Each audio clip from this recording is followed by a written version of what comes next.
জান্নাত মুআসাত সহানুভূতি দিয়া জান্নাত কামায় নিব।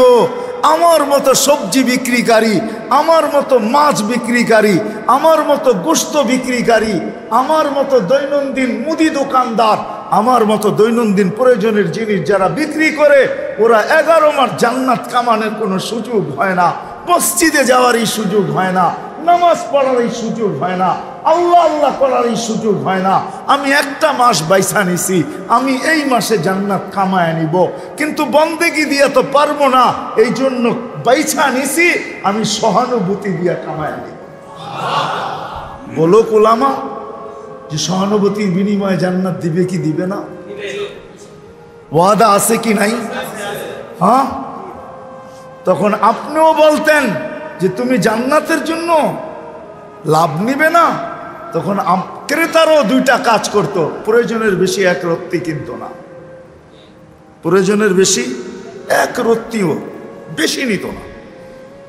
এমন না যে যেই দামে কিনা ওই দামে বিক্রি, সারা বছরটা কিনা ফ্রিজে রেখা দেয়। তাহলে ক্রেতাও হয়তো এরকম যে যা প্রয়োজনের চেয়ে বেশি এক রত্তি নিব না। যদি জিজ্ঞাসা করে কেন, আমিও সহানুভূতি দেখাইতে চাই, ওরও জান্নাত দরকার, আমারও দরকার। আবার নিয়া 10 টাকা হাদিয়া দিয়া দিত, বলবো তোমাকে লাভ দিতেছি না, তুমি লাভ নিবে না আমি জানি, তুমি জান্নাতের আশায় লাভ নিবে না আমি জানি, আমি তোমাকে লাভ দিতেছি না, আমারও জান্নাতের দরকার, আমিও সহানুভূতিমূলক 10 টাকা তোমাকে বেশি হাদিয়া দিই। তাহলে আমার সমাজটা এরকম হতো, এরকম হতো, এরকম হতো। ওই কথার থেকে বাহির হয়ে গেছি, মনে রাখতে হবে। মৌসুম আইসা যেরকম ফুল ফুটায়, ফল ফলায়, মৌসুম আইসা ফুটায়, মৌসুম আইসা ফলায়। রমজান ও মৌসুম, এই জন্য আল্লাহ সমস্ত কাতারকে শেষ করা একটা কাতার বানায় দিছে। সব ফরজ, নফলও ফরজ, মুস্তাহাবও ফরজ, সুন্নত ফরজ, ফরজ 70 গুণ বেশি। হ্যাঁ, 70 গুণ বেশি। সব কথার পিছনে একটা বুঝ আছে, বুঝ। তোর হাসি বুঝি আমি বুঝি না, তুই হাসিটা কে লেগা দিলি? হাসি দেওয়ার পরে বলে না কি, হঠাৎ একটা হাসি দিল বন্ধু আইসা, আপনি বুঝা ফেললেন, তখন আপনি কি বলেন? তুই যে হাসিটা দিলি, তুই ভাবতেছিস তুই হাসি কেন দিলি আমি বুঝি না। এখনো বুঝি ক্লাস 1-এ পড়ি। এরকম হয় না? হয় না? দিয়ে অনেক কিছু বুঝায় ফেলে, ঠিক না? ঠিক না? সত্য এটাই। এরকম হাদিসও অনেক কিছু বুঝায় ফেলে, হাদিসও অনেক কিছু বুঝায় ফেলে। রমজান ওই মৌসুম ছিল, ওই মৌসুম, ওই ভরা মৌসুম।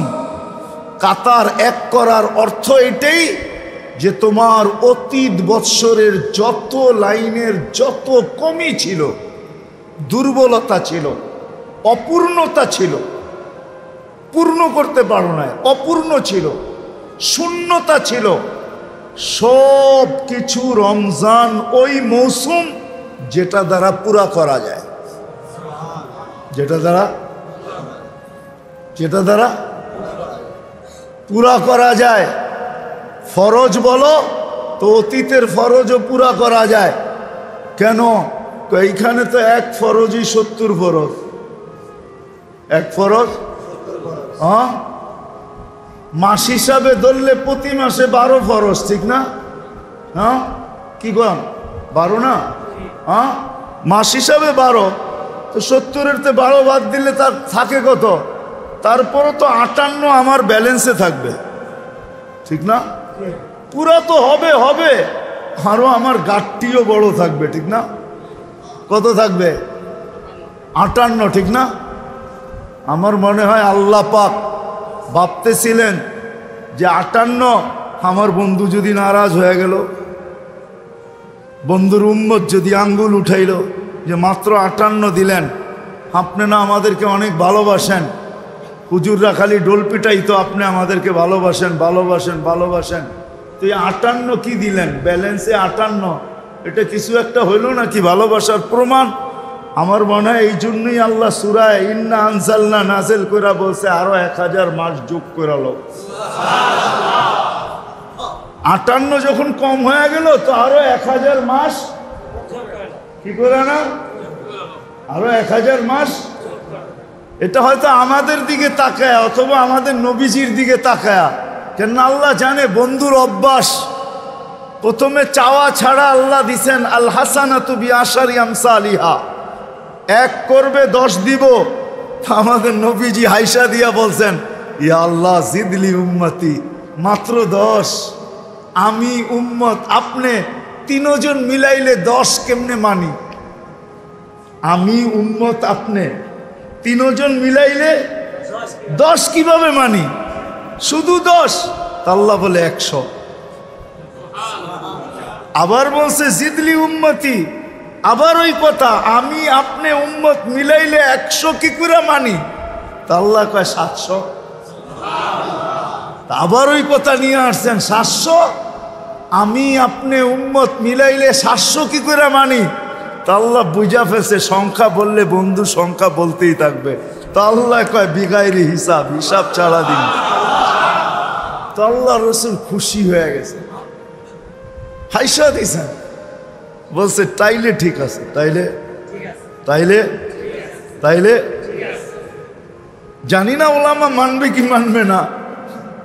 কোনো এক পর্বে কিতাব ঘাটলে হয়তো পাইতে পারেন কোথাও লেখা, কিন্তু হাসিয়ায় হুসিয়ায় দেখতে হবে আর কি। যে বড় বড় কিতাব আপনাদের চোখের সামনে থাকে ওগুলাই ঘাটলে নাও পাইতে পারেন, কিন্তু ছোট ছোট কিতাব ঘাটতে হবে।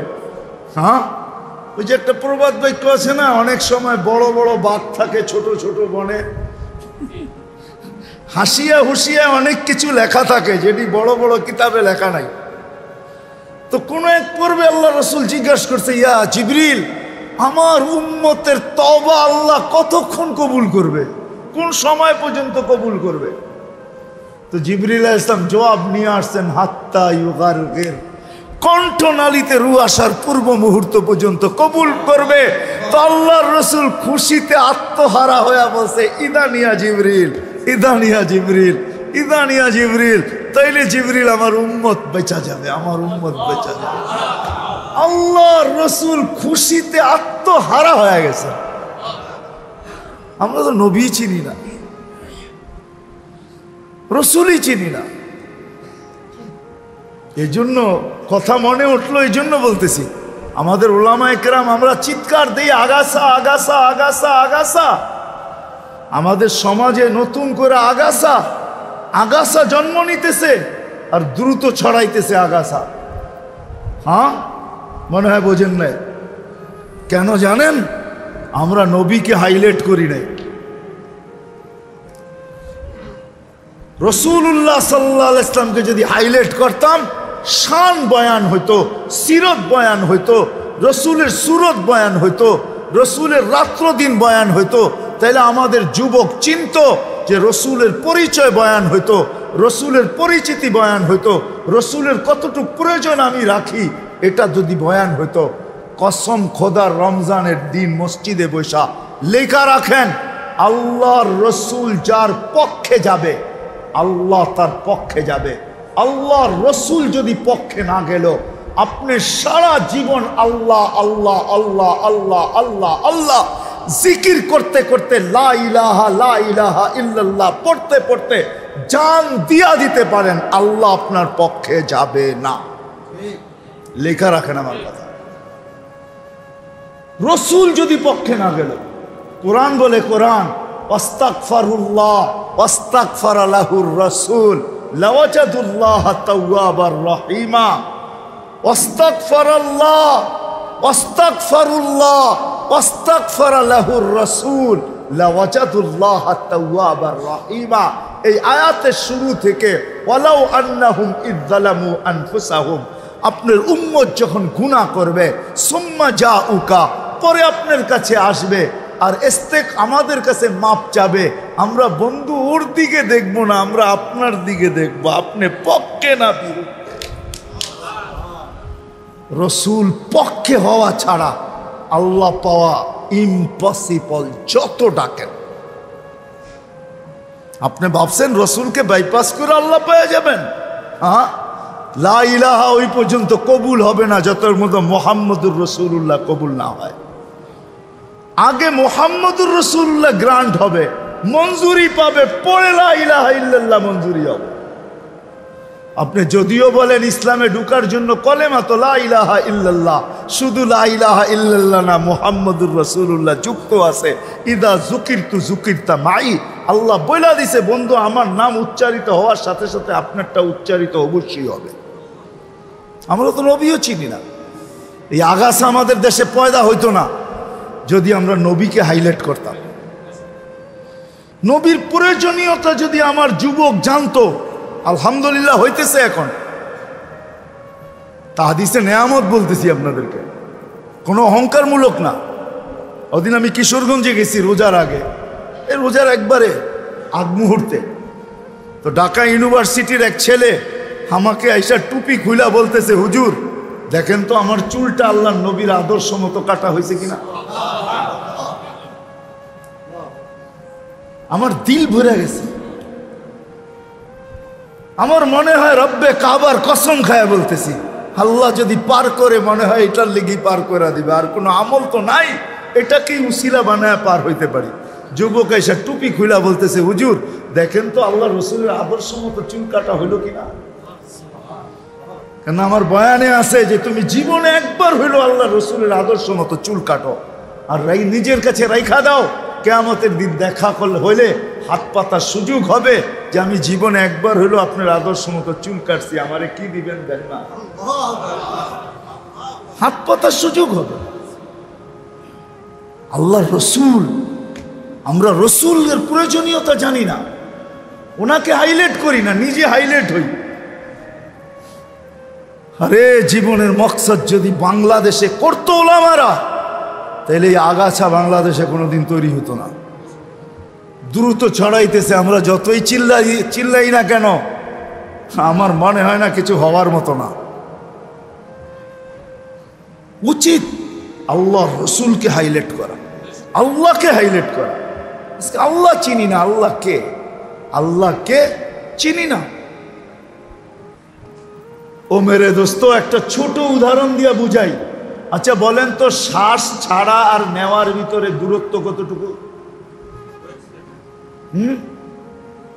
বলেন তো কতক্ষণ?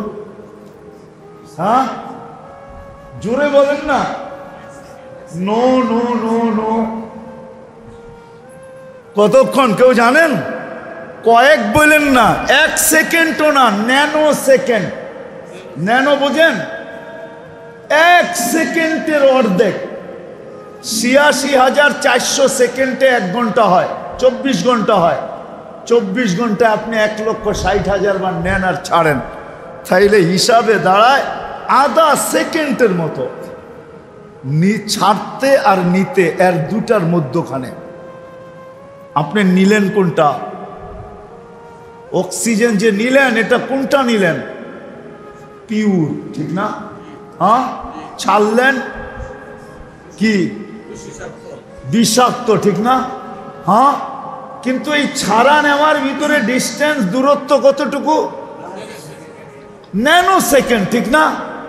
আপনি যদি যেটা ছাড়ছেন ওইটাই যদি নিতেন, এরকম যদি 1 সপ্তাহ 1 মাস নিতে থাকেন, আপনার ফুসফুস মুখ দিয়া বাইরে চলে আসবে, মুখ দিয়া। জিজ্ঞেস করেন বিজ্ঞানকে। এই আধা সেকেন্ডের ভিতরে আপনার জন্য এই অক্সিজেনটাকে, দূষিতটাকে পিওর করে কে সাপ্লাই দেয়? কে সাপ্লাই দেয়? আধা সেকেন্ডের ভিতরে। আপনি বলবেন গাছে নিয়ে যায়, গাছ আবার আমাকে পিউরটা দেয়। এনে গাছ কোথায়? হ্যাঁ, আপনার কামরার ভিতরে গাছ কোথায়?